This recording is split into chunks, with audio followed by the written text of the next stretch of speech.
Welcome to Digital Horizons, the channel for digital marketers, e-commerce entrepreneurs and business owners who want to know what's working in the digital marketing space right now. I'm joined here with Brian Hastings. G'day. I'm your host, How you James. doing? Today we are getting into part 2 of our 5-part series. No, we're actually at part 3 because we did the overview at the beginning, but we're talking about the second lever for e-commerce growth, which is average order value. Yeah, and we've got a few quick fire strategies within the average order value lever. Bit of content to get through, so we're going to try to be as efficient and succinct as possible on each one and give you some real usable ideas and tactics to increase the average spend of each customer at checkout. Absolutely. And we're not getting into simple stuff like not as simple, it's not a simple strategy, but pricing, because I think pricing is a whole different ballgame. Yeah. This is more elements that you can do within your actual marketing strategy or your website strategy to try and encourage people to go through the process to spend more. Yeah, absolutely. I think that's an umbrella over everything. Of course, we know that you can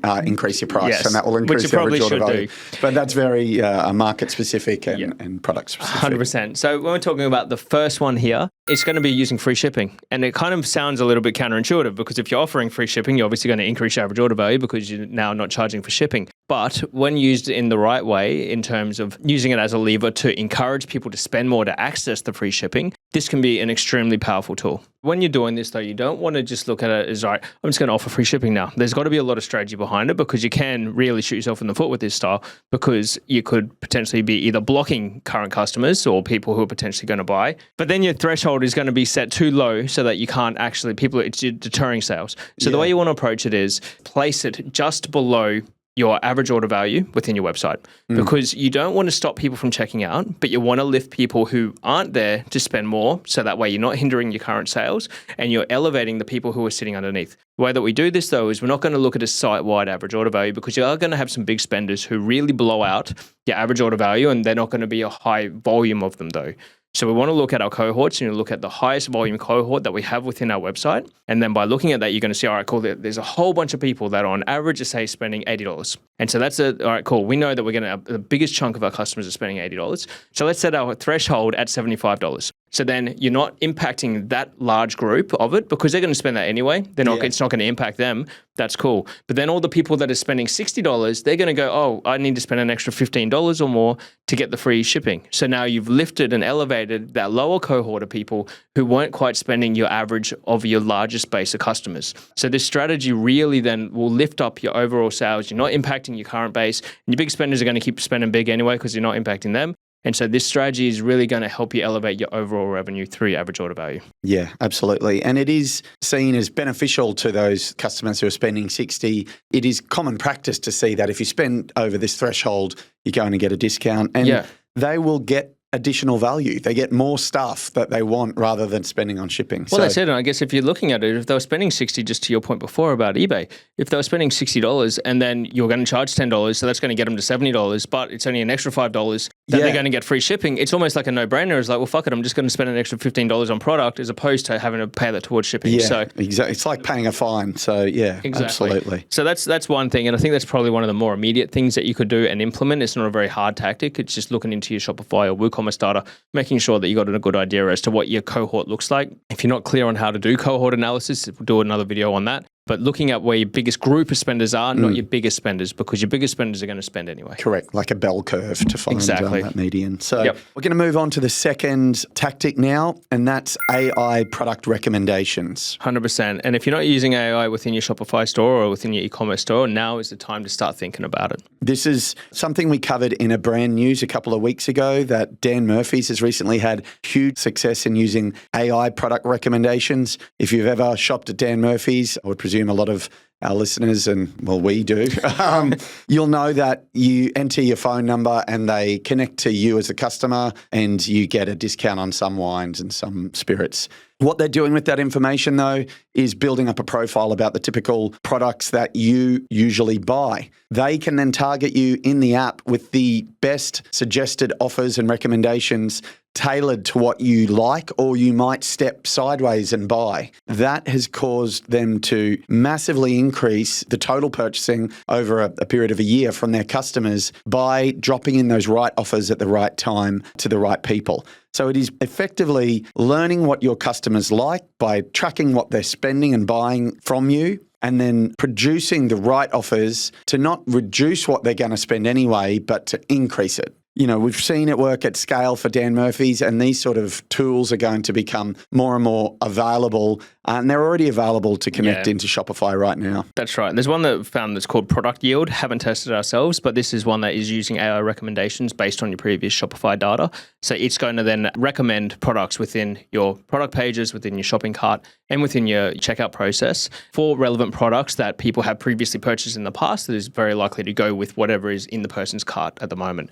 So again, there will be a cost into this, but if you think about, well, if this is going to increase my average order value, say by 10, 20%, then it's going to be offset very quickly. Yeah, I think the days of you just picking what the recommended products for each product yourself should be, maybe trial this tool alongside that so that you can let data decide on what the next best thing is. I feel most people don't even actually pick anything, do they? Yeah, it's just other things from the category. That is. And then normally it's like, hey, this category goes with this category. Is the majority of what we see our clients and most businesses do. So I feel like stuff like this just gives you an edge on the competition. Yeah. So this is of use to the customer. They're going to enjoy getting the corresponding or relevant supporting product to add to their cart rather than getting suggested an alternative to what they've already got in their cart. Yeah, 100%. You need to make sure it's complementary. So let's move on to the next one. Next one. So the next one we're talking about is one-click upsells. And these have been around for a long time, but I just don't see them often enough. Yeah, I agree.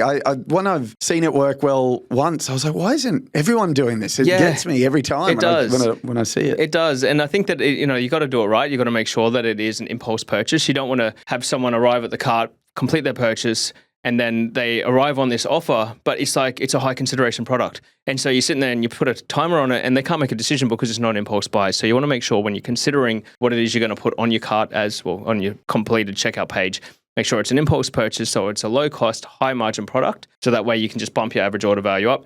Customer doesn't have to think too much about it, and you're adding something that's complementary to what they've already purchased. And to give some clarity around how that process actually works, when you've checked out normally at a store and you get the thank you page, instead of just getting a thank you page, the site and the app that's connected to do one-click upsell remembers all of your credit card data and your postage information and just asks, if you want this extra product, you can add it to the order without having to go through the process again.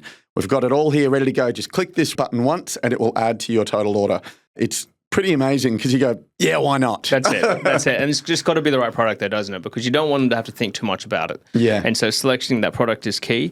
I sort of hack around this as well because the platforms that do this, they, I think Simplify Pages, they charge a percentage of the actual upsells. So it can be a bit of it's not costly. I mean, if you're going to get the sales anyway, I mean, you're still increasing your sales. You will get those extra fees, but a way around this that we found that can work as well is set up an email automation, a post-purchase automation. So then what you do there is people complete their purchase. They don't see the one-click upsell there, but then you can have an email that'll go out immediately and say, hey, by the way, would you like to add this to your order if you complete the purchase within the next 2 hours or 4 hours or whatever it is that is going to give you enough time to identify this is linked to this order, so it's not duplicating your orders and then you're sending out 2 packages, double shipping. So it is a hack around. It's not exactly as clean cut because they do have to go back through and purchase. It's not going to be a one click, but it is getting you around that percentage that you're going to have to pay as a free option there. And look, it could even be worthwhile testing both. You know, if you didn't get them on the one click upsell, get them on the next one as well. There's something that I hate though when I see these one clicks. And one, like we're saying, when it's done well, it works really well. But I hate the ones that is like, hey, would you like this? No. Would you like this? No. Would you like this? And it just keeps going. You're just fuck off and give me my confirmation. I just want to know that my purchase is completed here and I'm done. Yeah, that's right. And the unrelated upsells where it's like, we're a partner with this company. They're the worst. Do you want a car hire? I'm like, what's going on? It's got to be relevant and just make it easy. Yeah, absolutely. So as far as platforms goes for this, James mentioned one, but you can just search one-click upsell in Shopify and it's going to be multiple platforms. I think it's actually called one-click upsell Shopify. Like that's basically the app plugin. That's the other option. So that works. The next one, loyalty programs, but with a twist. Do you want to take us through the twist, James? Yeah, so I mean, you just want to make sure you've got exclusive tier perks. You don't want it to just be like, hey, join our club, sign up for an email, and now you're in. You want to have it kind of, I guess, like here in Australia, the Qantas Club, or if your frequent flyer airline point programs, where you're sort of always striving for the next tier because you know that there's added benefits that you're going to receive from it. So if you can picture you're in the cart and you're like, all right, cool, if you purchase X, X, and X, you're now going to get access now for lifetime free shipping, or you're now going to get access to early access to our sales if it's a very high demand and you sell it quickly in your sales periods. So make sure that you're setting it up in a tiered status so that way you're always getting people to want to add more points, add more spend to be able to level up into the different categories. Yeah, it monitors your customers and shares with them how much you value them by allocating them points and giving them extra perks. I think it's fantastic. One of our clients is very advanced in the e-commerce space is Jericho. They sell beard butters and oils, grooming products for your beard. They have a platform in place that is building this tiered approach. And people, advocates of the brand, take it really seriously. They want to see their tier getting up to the next level and they're buying all different scents and it's important to them. It becomes a really valuable thing to have that ongoing connection with the customer. 100%.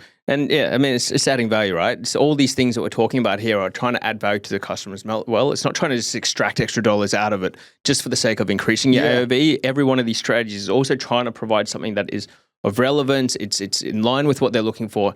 And you're not just adding bullshit extra charges or whatever just to increase that average order value. And I think the loyalty programs, they're going to be tied to our next lever, which is lifetime value or customer lifetime value, as well as average order value. So a double hit there. Yep, 100%. So let's move on to the last one for today. Okay, so bundling products. And this is one that I think it kind of feels like a no-brainer. I feel like it's like, it makes sense if you've got products that are complementary, why not put them in together into a package and get people to purchase them?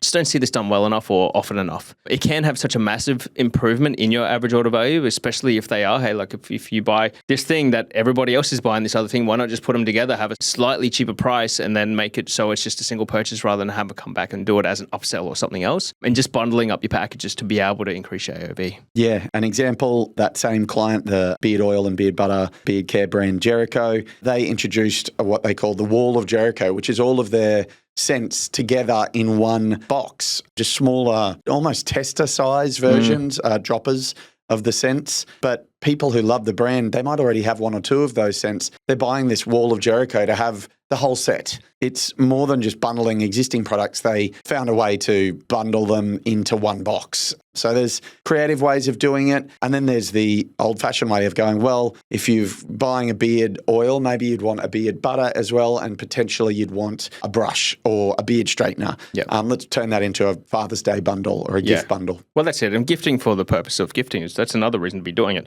Because sometimes you just don't know what to buy and you jump on a store and it's very clearly packaged up and it's like the perfect bundle for the person who has this need, then why not? You're just going to buy that rather than a single product or trying to work out what you need to buy for this person. Yeah, absolutely. And you can go, well, I know they like this brand or this thing. I'm just going to get this, and they get a bit of everything. Yeah. And I think when you're actually looking at your bundling strategy, think about it in as many different ways as you can. So looking at it as per the gifting solution, or looking at it as per, well, this is for your beard one, it's a whole solution for your grooming needs. It's making it convenient. But then like when we're looking at, see how big you can go as well, because then maybe look across categories as well. So you might find, all right, well, if they buy this, then this is also going to be very relevant for the person and ideally going to get them into and interested in the other category they have. Yeah. So if you're talking about beard oil, you might have some hair grooming products or something and go like, this could be an entry-level product to get people interested, and then they could become a fan of this product category too. I think it's also important to share the value delivered if you bought it as a bundle. Yes. And also keep in mind that if you have that free shipping over a certain threshold in place, this is another way of getting that user over that threshold. So they're going to be thinking, wow, I get $10 off for free shipping and I'm getting this added value anyway by getting it in a bundle. It's win-win, and the average order value goes way higher than if they were just coming for that one thing. That's it. Do it. Okay, so if we're going, if you're not doing any of these things, like you're just obviously you're just not getting the amount of sales that you could be from every visitor that's coming through to your website. Each one of these episodes at the moment, what we're talking about is if you look at implementing a number of these different things, like we said right at the start, we're trying to even just set the baseline as increasing each of these metrics, just say by 10% as a starting point. So if you think about where your average order value is right now, implement any one of these. It's likely to increase your AOV by 10%. Next week, we're going to be covering off on conversion rates. That's a big one. That's just a direct lever to more money. That's right. So we want to make sure that now we've got people that are coming through. We've talked about the traffic channels. We're now increasing our average order value. Now we want to be converting more of them. Yeah, great. So we covered free shipping, AI product recommendations, post-checkout upsell, loyalty programs with tiered perk levels, and bundling into packs. That's the average order value session for today. That's Digital Horizons for this week. Thanks for watching. Thanks.